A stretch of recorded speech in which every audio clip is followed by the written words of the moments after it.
Good morning, ladies and gentlemen. My name is Purdeep Sangha, and I am the host for today's episode and the episodes obviously going forward. Man, I'm excited for the guests that we're going to bring on here very soon in a few minutes here.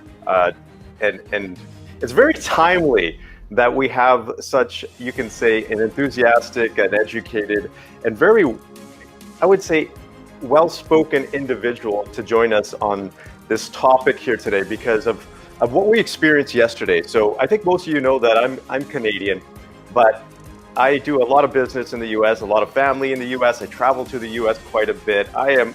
We're neighbors to the U.S. and what we experienced here in Canada in terms of what happened yesterday, it was a very, you can say, heart-wrenching situation, even for someone that doesn't live in the country. So it's going to be a topic for us to discuss today. But for those of you who are joining us for the first time, this is a Complete with Purdeep show. It's for you gentlemen out there who are business owners, entrepreneurs, executives, just the everyday guy who is trying to make life all you can be. And we also have a large group of women following us as well. So I want to thank everybody who watches the show. I think the gentlemen here, you're going to get a lot of value from the practical stuff that we talk about specifically for men. And the ladies are watching because you get to understand your man a little bit better, or the men in your lives. So I want to thank everybody for watching the show. And if you can please like and share this with your network. Ultimately, we're here to drive value. We're here to help the people out there. And with the events that we've gone through in 2020, and especially what we experienced yesterday, it's all about helping each other. The stronger we are as families, the stronger we are as communities, and the stronger we are as nations. And that's the most important thing right now. I think there's more people now that need the help and can use your insight, your guidance, your mentorship as well. So thank you very much for joining us here today. So before we bring on our guest, I just want to let you know that the Complete Man book is out. It was launched officially on December 1st. If you haven't gotten your copy, you can get your copy for free at completemanbook.com. I just ask that you cover basic shipping and handling. So you can get it on Amazon through the traditional channels as well. But it's significantly discounted if you go to completemanbook.com. And the audiobook will be released very soon. I just spent, 4 days locked in my office, if you can see my office here, a few weeks ago. And I literally had kicked out my family. I have two kids. I have a 7-year-old and a 5-year-old. So there's no way I could record an audiobook with them at home, because even the littlest sound can impact the quality of the audio. And so my wife took my kids out to her mother's house, and I stole pretty much every blanket and pillow in the house. And because of COVID, the situation, I couldn't go to a recording studio. All of the studios were shut down. So I barricaded my office with pillows and blankets. It was a very interesting experience to lock myself in here for 4 days and do all the recording. But I have to thank my team out there, E-Audio Productions. They're an awesome group. They coached me through the entire process. And I think the one thing that I learned from that experience was that when you have the right people by your side, when you have the right coach or someone to mentor you along the way, life gets a lot easier. It becomes a lot easier. So those daunting tasks, this task of recording an audiobook for the first time, narrating it myself. My last book, I actually hired someone because I didn't want to go through that process. But this time, because this book is very personal, has personal stories, and it's really about connecting with you who are the audience who is reading it, I wanted to narrate it myself, and that was very important to me. So I took that task on, and I was coached through the way, and I just have to thank the people that were out there helping me. So today we have an awesome guest joining us today. Her name is Hilary Russo. She is the Holistically Speaking Health Coach. I'm excited because her and I had an awesome conversation backstage, and I can't wait to bring her on. So thank you, Hilary, for joining us today. Thank you for having me. It is such a pleasure to be here and see you. Yeah, we had a brief conversation before the show here, but you also joined us on the other podcast that we have. And when you were on as a guest, I was like, I have to bring you on the show because I think you just have so much value to add, but also your personality. You're just a genuine person. So I appreciate you, and I thank you for coming on the show here. And huge milestone, you're the first woman to be on the show specifically for men. So that's awesome. Thank you. I am honored. And I was actually questioning that. And when you asked me originally, I was like, Am I the first to do this? Being the first is kind of cool. So thank you for the inaugural womanhood on Complete with Purdeep. Yeah, thank you. So, Hilary, I know a little bit about you, but the audience, can you tell them your background? Because you have such a fascinating background. And Uh, so maybe you could share some of that with them. Sure. So, as you introduced me, the holistically speaking health coach is kind of something I fell into, but I go way back in the world of journalism. I was a journalist in college. I walked out of school and went right into television news as a producer, and then soon moved up to news anchor. And I spent a number of years on the anchor desk full time. And I was balancing that a lot because my background was also, I worked in theater. I was working in professional theater as well. But I started my career as a journalist and still to this day doing it. But it's changed a lot over the years, over the couple decades. I've kind of fallen into where I want to be. But you know, being a journalist has a huge responsibility, and it's holding space for us to be storytellers, but also for those to tell their stories. And it's been quite a journey. But moving from that, after I was on air during 9/11, and I was a young journalist on the anchor desk, 1,000 miles away from my home in New York. I was from New York. I am from New Mhm. York. And I decided after that, I took a little break from news. It was kind of coincidental that I was leaving the anchor desk for a while and got back into my first passion, which was the arts and theater. That was my minor in college. I spent a lot of time on stage growing up and did professional theater for a number of years, but then realized, you know what, I'm a storyteller. I love to tell stories. I love to write. I love to talk to people. And, went back for my master's degree while I was a news anchor and thought I was going to go into some line of therapy, working in therapy. And that was my master's was industrial organizational psychology and getting into psych. But when I decided to make the move back to the tri-state area, the New York, New Jersey, Connecticut area, I had been working in professional theater and on camera for years, and that kind of propelled me. I did a lot of work with QVC. I still work with QVC, which is the home shopping channel, and something was missing. I just felt like something was missing. I was doing so much television work constantly, nationally and regionally, and then the digital age blows up, and I am in this world of I know how to be a person who shares information. I know how to tell a story. I know how to hold space and have amazing conversations with people, but what is missing? And I had some traumas that happened in my life, some upsets that kind of turned things around, and I realized I wanted to hold space for others to tell their stories on a much more empowering level.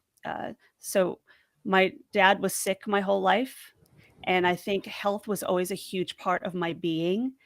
And at some point, I had my own situation happen, my own upset in health and wellness, and I decided to move forward and pursue a certification in holistic health as a certified integrative nutrition health coach, and then moved on to this world of havening, where I'm certified as one of only 150 in the country in the US and 500 in the world that work in a psychosensory approach that uses touch and pleasant distraction to alter your thoughts, moods, and behavior. So it's a lot. There's a lot going on there.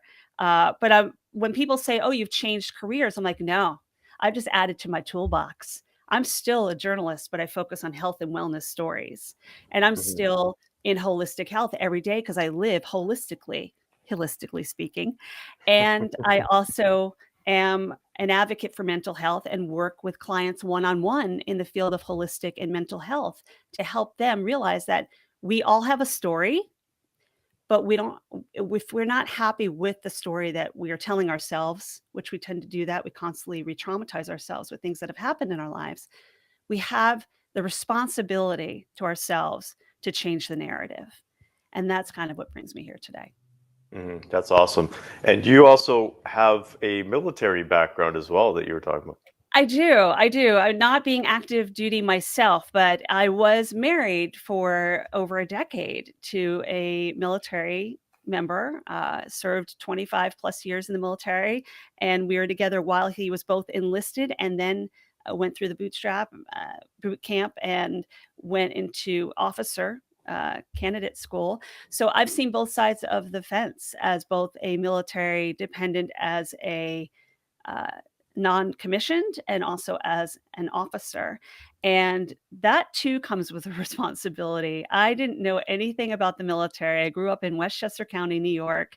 I think my closest interaction with the military was maybe in high school or college, going to a couple West Point dances, and meeting all the cadets with attitudes, and not giving you the most, that was my only idea of what the military was about. So living it and living on base and being an active member of the military as a spouse, and supporting my spouse at the time when 9/11 happened, while I was on air as a news anchor. Whew, lots of happening in the mind. Yeah, and you have that's such an interesting background to have journalism. Now you're in the health space, to Yeah. have the military. That's pretty phenomenal. That gives you a broad, you could say, understanding, and I can see that holistic, right?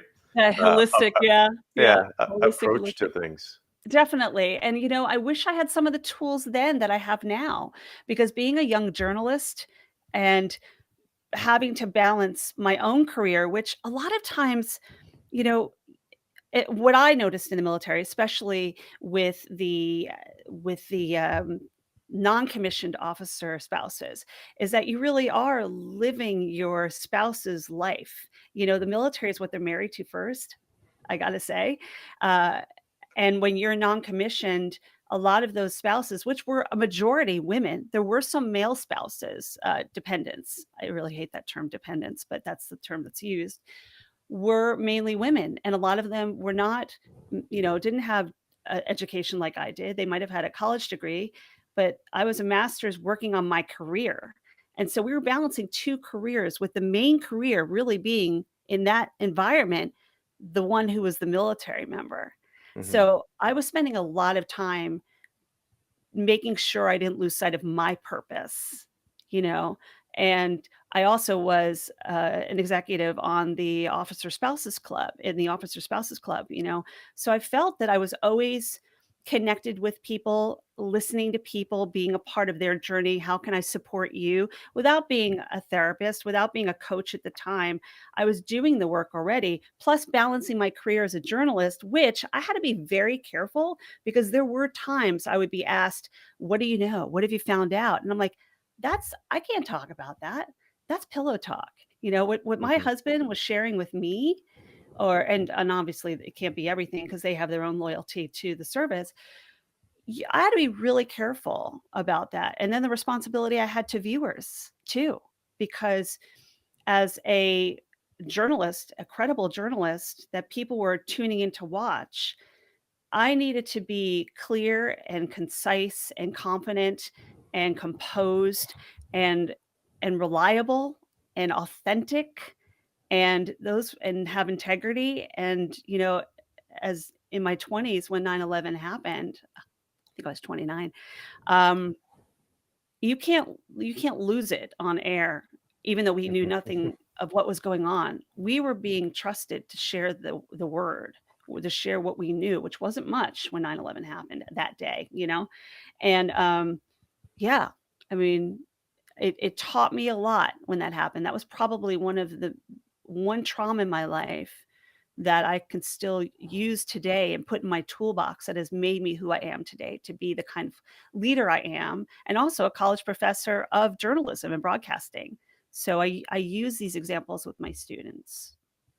Yeah, that day was definitely interesting. I remember that day. I was driving to work. I believe it was early morning for us at that time, and man, was you're never going to forget that moment. But having that military background, I think this is an important conversation for today, because what I saw yesterday, from so many different aspects, because this show is all about leadership, right? It's all about Mhm. leadership specifically for men, but these principles apply to women as well.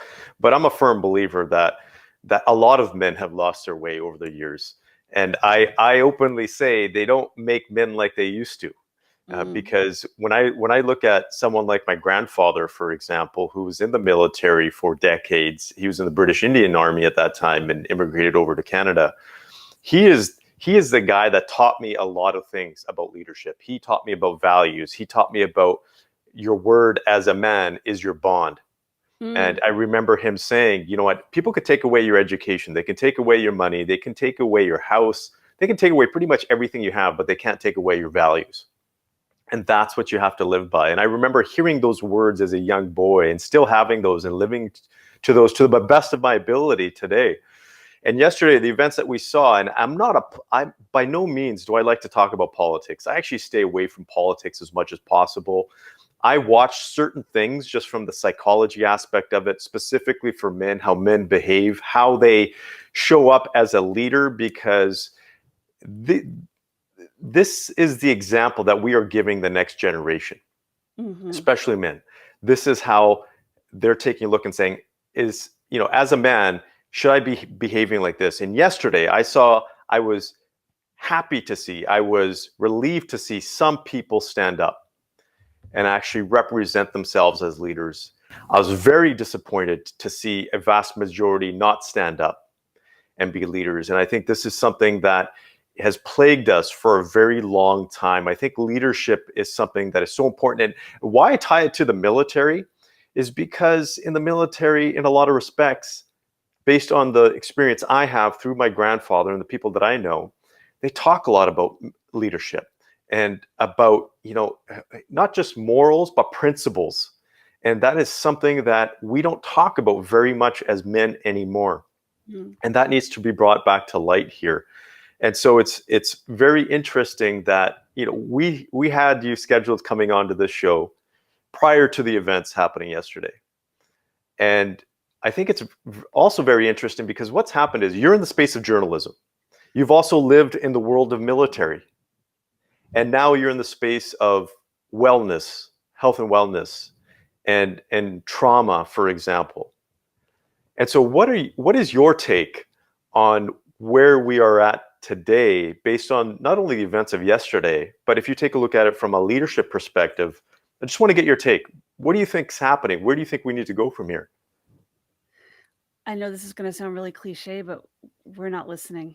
We're not listening to each other. The one thing I teach my students, my college kids, is we need to be active listeners. There's a difference between hearing and listening, and we are so deafened. We're not even listening to each other, and it takes it. I want to say it takes skill to listen, but it just it takes growth, and we are so interested in hearing ourselves.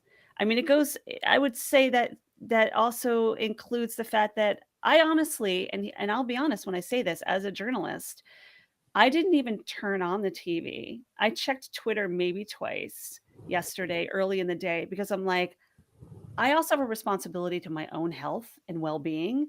And the amount of text messages I got yesterday about what was happening was I couldn't even look because I'm like, I don't need a recap. I don't need a play by play.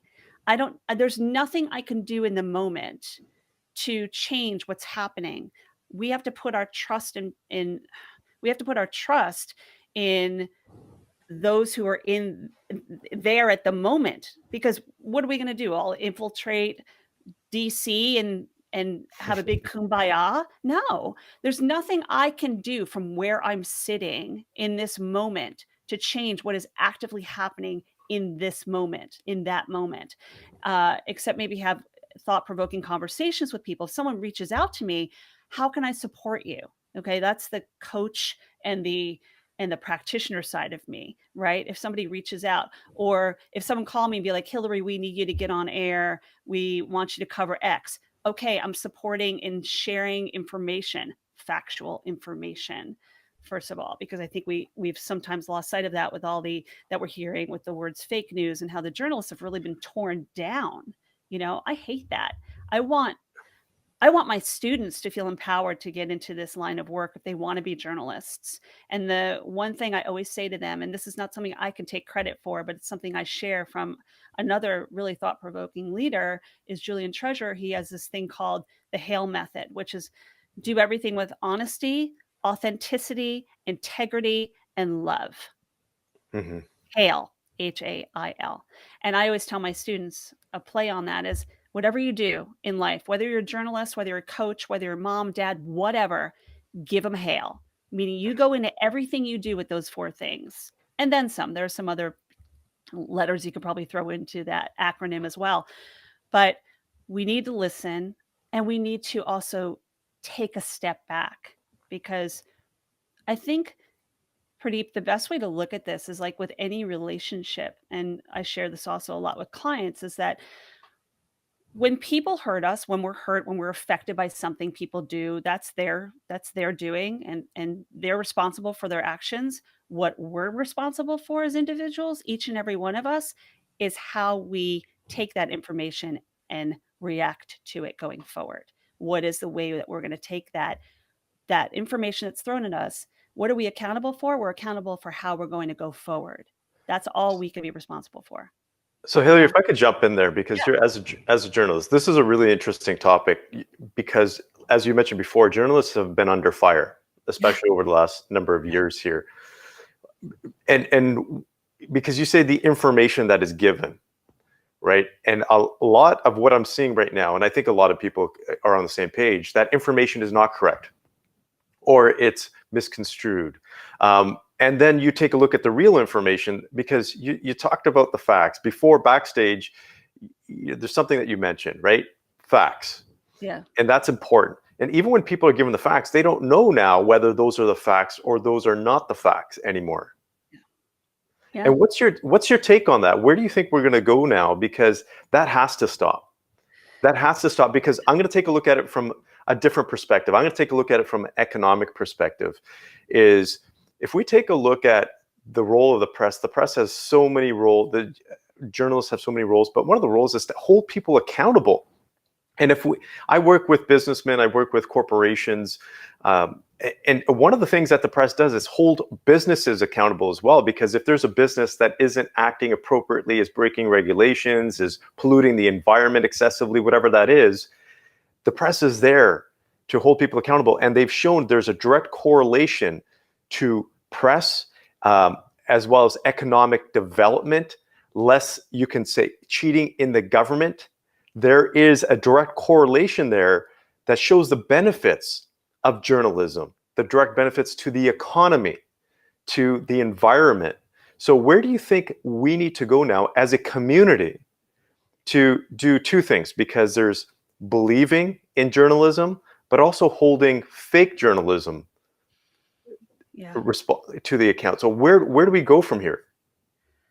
Oh, that's a big loaded question. But where do we go from here? I mean, in addition to what I just said about starting to listen to each other, there was a time where, look, journalism is one of the first careers in in the history of man. We've been telling stories like without needing a newspaper or a television or a social media. It's one of the first jobs ever, and we're all journalists. We're all civilian journalists. Whether you get a paycheck from a media outlet, whether you are, you know, you'll have a blog of your own and your words are your own, whatever. You have a responsibility as a civilian journalist to share what you know authentically, honestly, with integrity and love, um, what is factual. And if you don't know the facts, for the love of all that is sacred, please be wary of what you're sharing, because we are living in a digital age now, as we know. Everything is digital, especially now being in the middle of a pandemic that's affecting us worldwide. It's not isolated to one country. We are so overwhelmed, and there's information overload. And information overload can not only be very negative in a way, because we are seeing so many things coming at us and we need to see different sides. But look, we're even facing a 12-hour period where our commander in chief here in the States has been, he can't even tweet or be on Facebook. I mean, when your own commander in chief, and not to get political, but that's what I'm saying. Like, even Mhm, to that point, we're having to mute our commander in chief because there's so much information out there that who knows what's real. Thing is listening to people. People just want to be heard. mhm. That's really what it is. But how do we find that balance? I wish I had the answer to that because there's a lot of anger. And whenever I talk to people, whether they're a source, and look, I cover some pretty difficult stories working in health and wellness. I mean, a lot of COVID right now, a lot of COVID, a lot of opioid crisis stories, a lot of stories where I am sitting there just like hand on my heart and not making it about me, but like I'm human. I feel what these people are sharing with me. They just want to be heard, and we need to do so in a safe space. When you don't feel safe, the first thing you're going to do is feel threatened. I mean, our amygdala loves to go to fight or flight mode, as you and I chatted about on Coaches Council, right? But if if we are not listening, then we're instantly going to go to that inner child and feel like we need to protect ourselves. So there needs to be a space for that. And it's hard because when you lose control, you lose being in charge. And when you're out of control, it's hard to come back to that place of control, you know? Yeah, that's a lot of the work that you do as well, and the work that I do with men is from the emotional standpoint, because the emotions is what drives us more than our logic. And a lot of us think that we're creatures of thought and logic, but we're not. We're creatures of emotion, and that's what we saw yesterday. Was just a lot of emotions come out in the wrong way. And I think what I saw yesterday, and this goes directly into the work that you do, is I saw anger at the beginning, but then that transitioned into sadness. Oh, It's yeah. sadness at so many different levels now that we have. And this is what I've heard from my colleagues around the world, from my clients from around the world, where they looked at the US and said, this is a powerhouse. There are a lot of people feeling sorry for the US.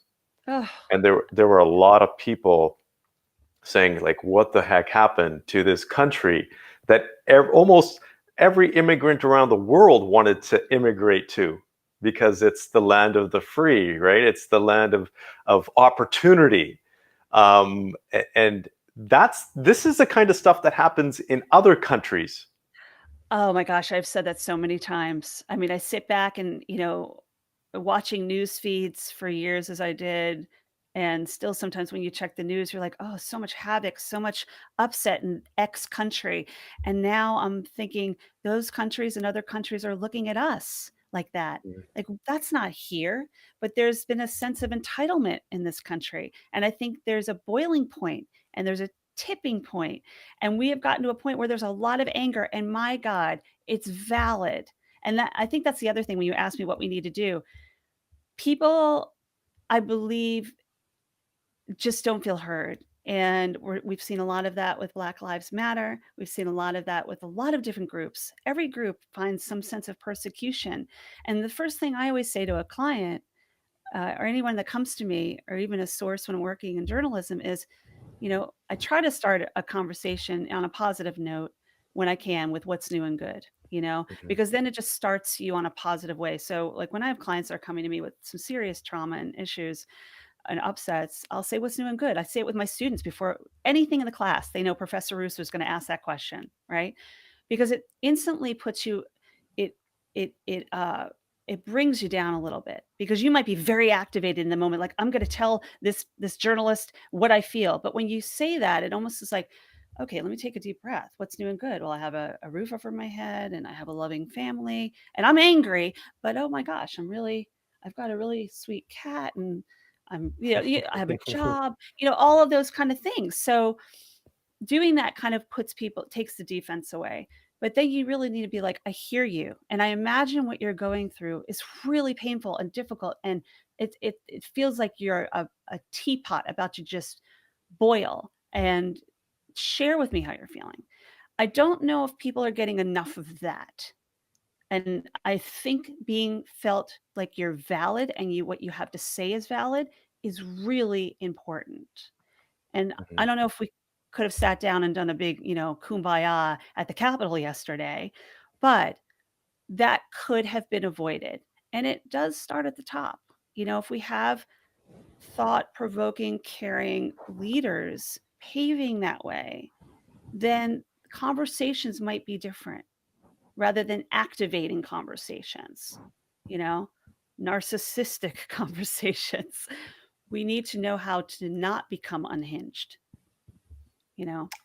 Yeah, I that is so bang on. It just reminds me of an experience that I had in the corporate world, and I had been headhunted for this new opportunity for an organization that just went through a 9-month strike. It was the longest office administration strike in Canadian history. The union had actually barricaded the corporate office and held the management there hostage. The police came, had to break down the the doors, and they arrested some people. And it's funny, Hilary, because for you, I'm not seeing a massive reaction because this kind of stuff happens, I guess, in the US every once in a while. In Canada, it rarely happens. And so this is why for Canadian history, this was a big milestone for something like this to happen. But when I was brought into this organization to help it recover, I didn't know, but I was kind of thrown to the wolves in terms of chatting with the union. But going back to what you said, just a simple exercise of sitting with people from the union, individuals, to see what they were feeling or hear what they were feeling, and then talk to management to hear what they were feeling, and then bringing the two together itself was a healing exercise. And it goes back to exactly what you were talking about, is people listening. Yeah. And there's just way too much talk happening. And in all honesty, there's way too much garbage talk. Because you said something that was really funny backstage, and you're talking about the political representatives, whether that's in the Congress or the Senate, they're doing their speeches. And you said, you know what, get to the point, do your job, tell me about your feelings later, but do what you're supposed to do. And I find that very interesting that you would say that. But you're absolutely right, because they were there to do a job.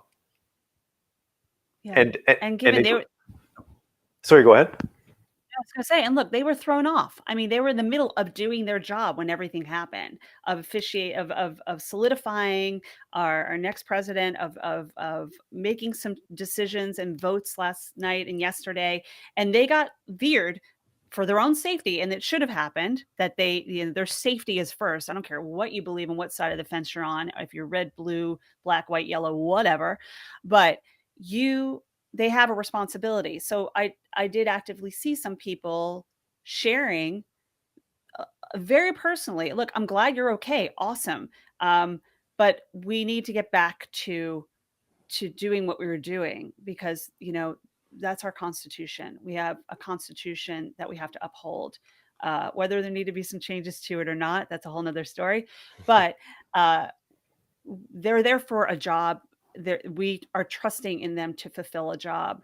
And it wouldn't be any different than me getting on the news and being like, oh, all the feels, I mean, look, I was on air during 9/11. Like I said, I sat on that news desk and I'm like, I don't know what the hell's going on today. And I had family in New York and I didn't know who was where, and the phones were not working, and I had no idea where anyone was. And what would it have done for that community of people entrusting me every day on the news at 5 p.m. if I had been like, y'all, I'm feeling some serious stuff and I don't know what to do. And I say y'all because I was living in Louisiana at the time.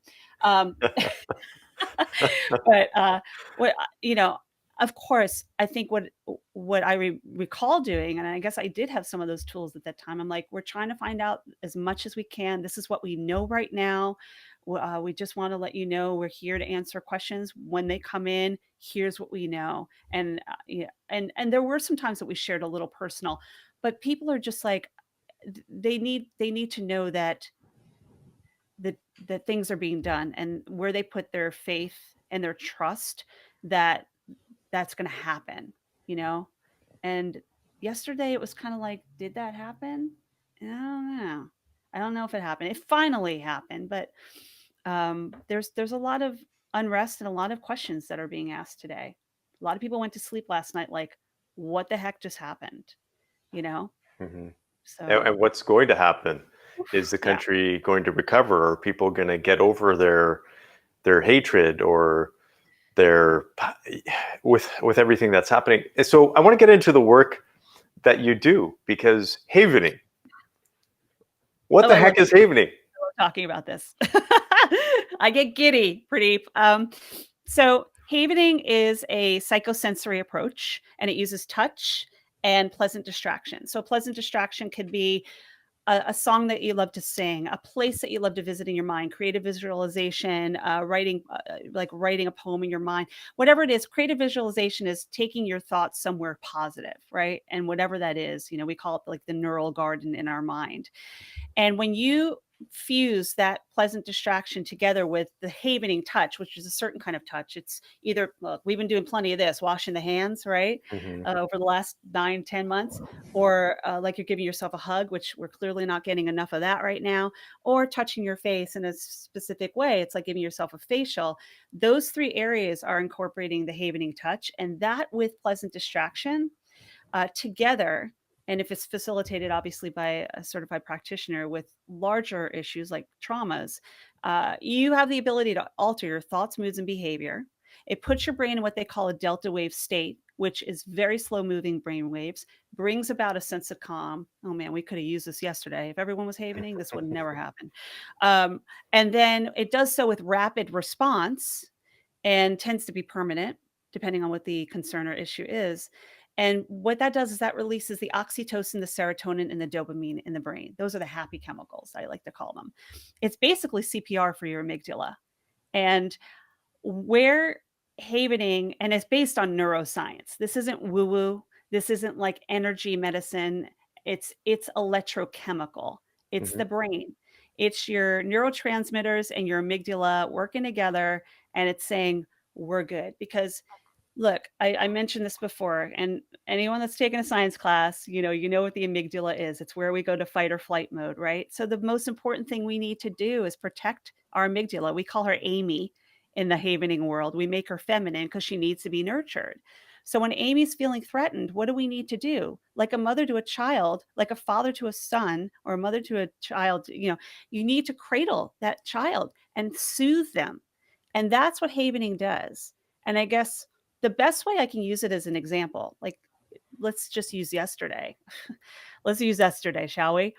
If someone was driving through an intersection yesterday and was in DC and drove by and saw everything happening, was like their car got stopped, and people were like around their car, and they're just like, I just want to get through this intersection. And they got through, right? They got through safely.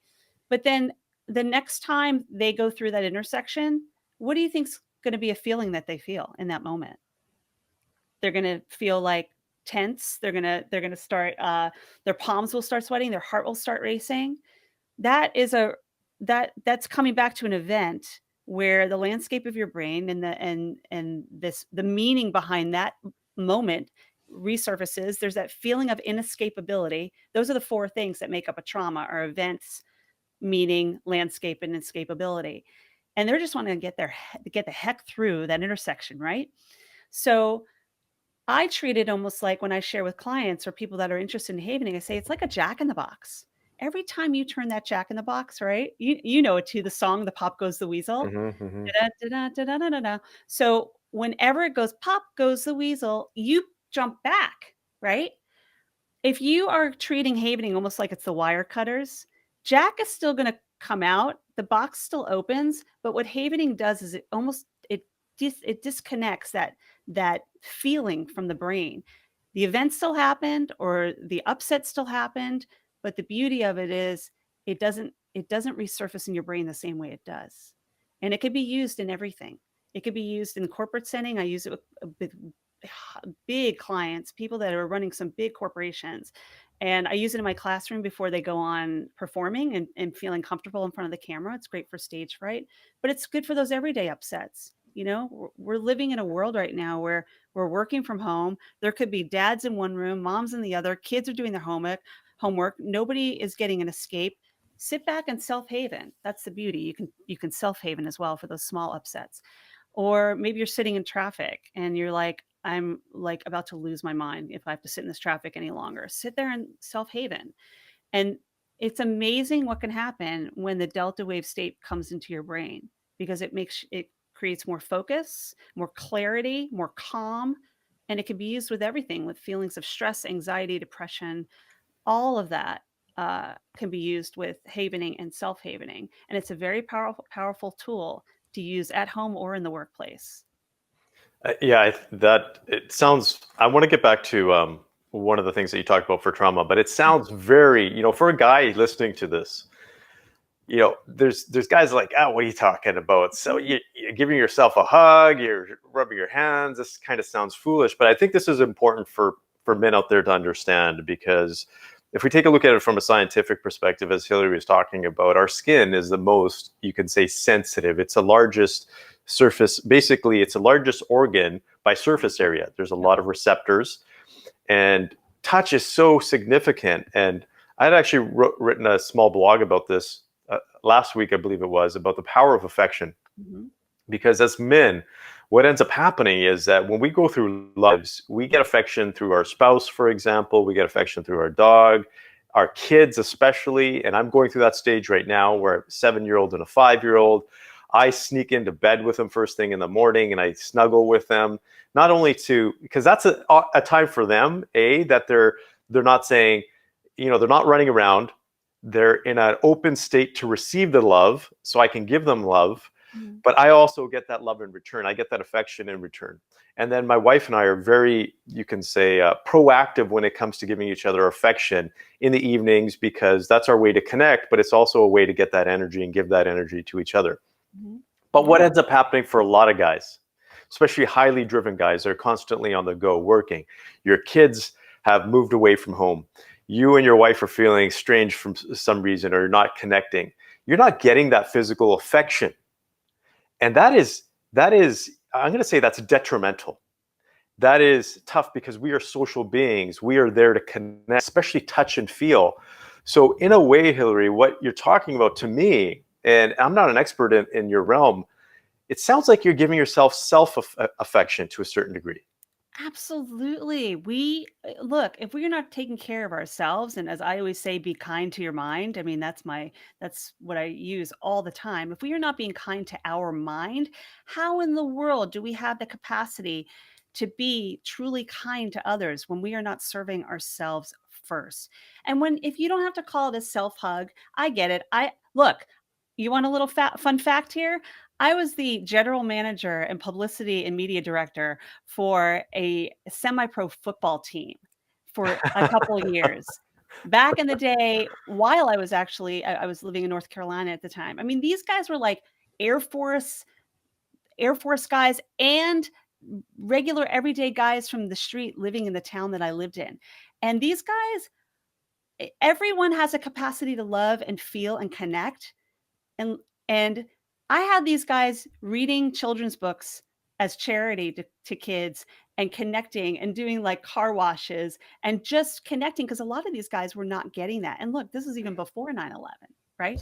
So the idea is that we all need love and touch. We all need that feeling. And if you're not comfortable doing this, look, we do this every day. We sit and we're like, all right, what's next to do? You're doing it without even knowing.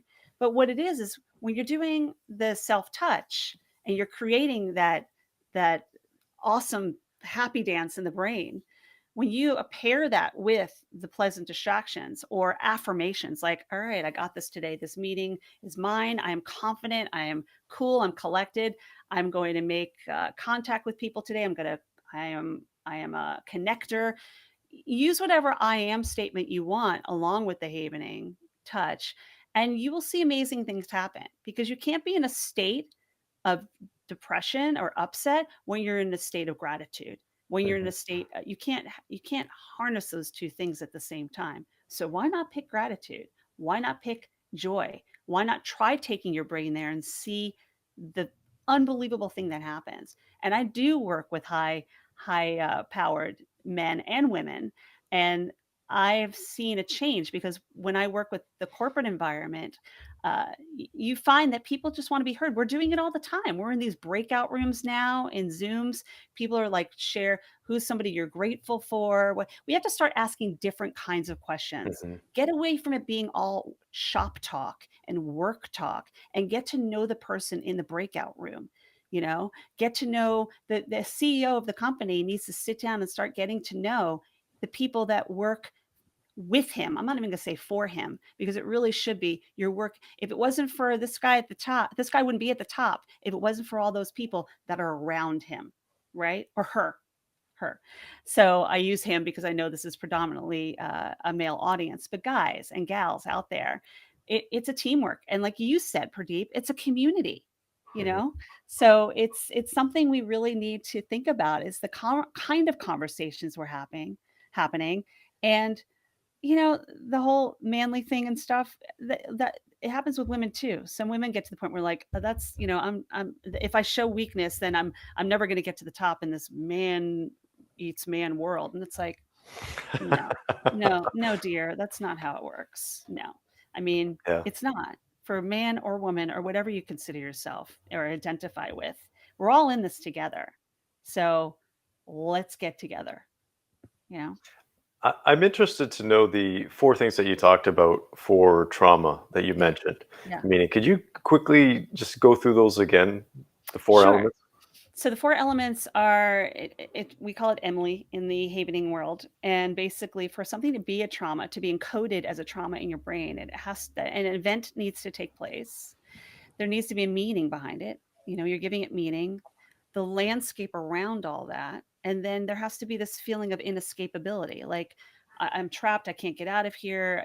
That feeling, like I just said, when you're going through the intersection, when those four things are present, that is what shows trauma. Now, I'm not saying that only in the havening world we deal with trauma. It can be used with everyday upsets, like I mentioned before. And that's where the self-havening is beautiful, because you can do it yourself. You can sit back and do the self-havening. Let me tell you, when I was going into the city all the time, and I haven't been in Manhattan since March 13th, that was my last day because of the pandemic. Every time I was on the subway, because I live right outside Manhattan now, every time I was on the subway, I would haven. It's self-haven, because oh my gosh, who wants to be on the subway? Mhm. Seriously. And I'd be like, I'm safely getting to my destination. I am calm. I am safe.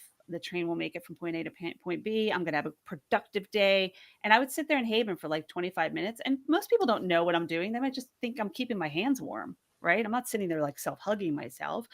And sometimes I would touch my face, depends. But that, I mean, the train ride was so easy for me every time, because I was just in this state of being and calmness and preparing for whatever was ahead of me and being in the now. Huh, so important. Being in Mhm. the now. We're so getting away from being present. Yeah, Yeah. we talked about that when it comes to social media and all the Yeah. apps and everything uh, Yeah. that's happening out there. I think we just need to take a moment, and hopefully, we will have that moment. I think COVID was a blessing in some way, because I think it brought a lot of people together. A lot of families slowed down. I know my family, like my kids and I and my Mm. wife, we spent a lot more time with each other in terms of doing family activities. So that was nice. But I also have seen the opposite side, where a lot of people just jumped right into social media because they didn't get the face to face. So there's pros and cons to everything, and it just comes back to that balance aspect. So, Hilary, I want to thank you for being on the show today, because phenomenal. I love your background. I love the work that you do. I love your presence. Where can people go? Where can the audience go, men or women, to find out more about the work that you do, whether it's the journalism side or you can say the holistically coaching side? Sure. Thank you for the opportunity to share that. First of all, thank you for having me. It was a pleasure. I loved our conversation, and I hope to have more. You can find me, anyone can find me at hilaryrusso.com. That's my main website. If you're interested in havening, just slash havening right after that. And, if you're interested in working with me in the capacity of journalism, just reach out to me. I love doing that. I have a lot of wonderful clients that I love working with. And then if it's more that you're needing support in the area of your emotional well-being and your health and wellness and holistic living, holistically speaking, just go to hilaryrusso.com/havening, and I would be happy to gift you a discovery call so we can connect for 30 minutes and see if we align and support each other, and I can help you on your journey to putting the power of emotional well-being in your own hands. Yeah, and gentlemen, I just want to, I want to, we'll let Hilary go here soon, but I just want to let you know that this is very important, the work that Hilary does, because she talked about havening, but just self-compassion, self-love, self-affection, getting past the trauma. We all have some of that in our life. Yeah. And the more we just kind of put it aside, we don't look at it, it creeps up in other areas of our life. So I highly encourage you to reach out to Hilary. I know because I work with men too. And I know you guys out there have some of that and Yeah. need to let that go. So Hilary is an amazing person that can definitely help you do that. Thank you. I So appreciate that. And, I love being in front of a group of people. Unfortunately, it's always Zoom right now or online virtually. But to be in the room with people, and I look forward to that day. I love getting up there and speaking with groups as well.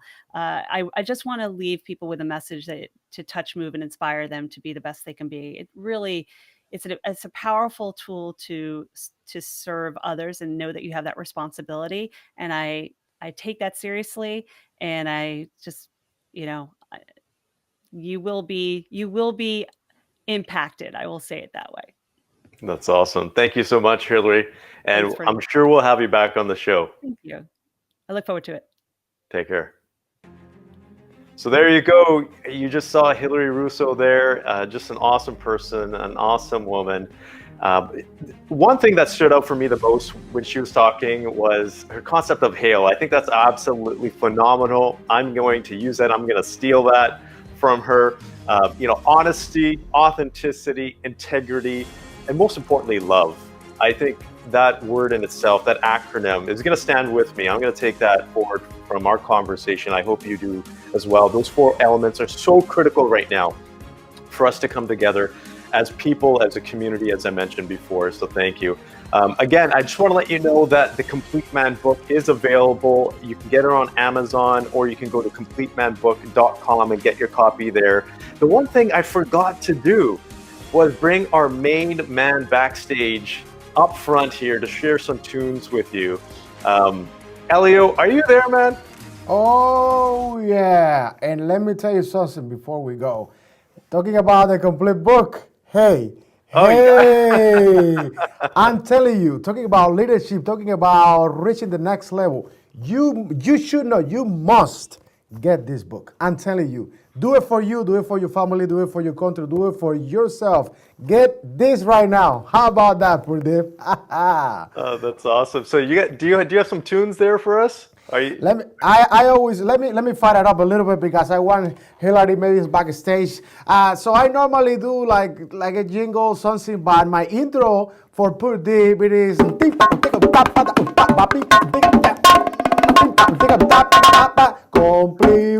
Purdeep. That's something just to bring that energy level all the way to the top. Yeah, thanks, Elio. For those of you who haven't tuned in before, this is Elio. He's a backstage master. He's the guy. He's the mastermind behind this show. He's just an awesome guy. If you need production done in any way, his company is called the Fiesta Group or Fiesta Media. He is absolutely awesome. I'll tell you one thing. There's something about having positive people around you, associating yourself and connecting yourself and partnering with positive people. It is absolutely phenomenal. Someone like Elio just gets my day going, just starts off just on an awesome track, just something like that. He can play a single tune and he gets you in a totally different mood. So Elio, I want to thank you. I want to thank you for watching out there today, for spending the last hour with myself and our guest, Hilary. I appreciate your support. And again, if you can please like and share with your community, that would mean a lot to myself and the people that watch. So thank you so much. Hope you have an amazing day, and I will see you next week at Thursday, 8 a.m. Eastern Time. Take care and all the best.